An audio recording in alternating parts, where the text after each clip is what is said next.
Okay guys, sempena birthday Agong, kita pergi ride dulu. Kita lalu bypass Pantai Temiang. Okay, kita nak test motor ni lah, cruising dia kan. So bro, daripada Klang terus sampai sini, one shot dalam sejam lebih macam tu. Bawa pun maintain lah 100-110 macam tu, dekat meter lah. Tapi tak tahu lah GPS berapa laju kan, rasa kurang pada tu lah. So motor ni ada power, ada boleh santai sikit. So dia okey lah, tengah-tengah.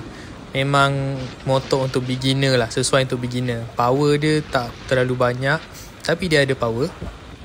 Power dia cukup lah untuk beginner. Sebab kalau nak ambil corner ke kan, layan corner ke, kalau terlalu banyak power, kita susah nak control and kita boleh overshoot. Bahaya lah. So motor ni dia tak banyak power, tapi kau boleh belajar untuk cornering and layan lap. Gitu. Saya setakat cruise ni memang sedap lah. Alright, so korang layan dulu.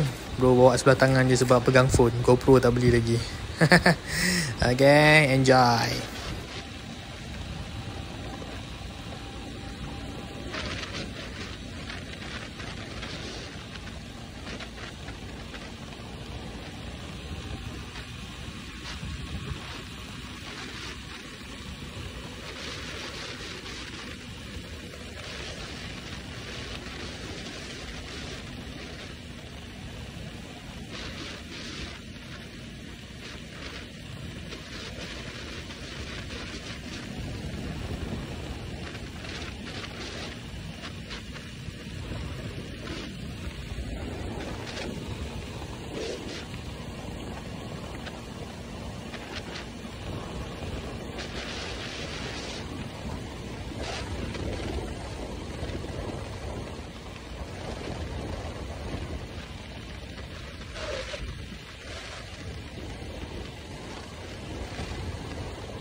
Finally guys, kita sampai juga dekat sini. Pantai Temiang Bypass, tempat yang ikonik untuk kita ambil gambar. Scenery kat sini memang cantik lah.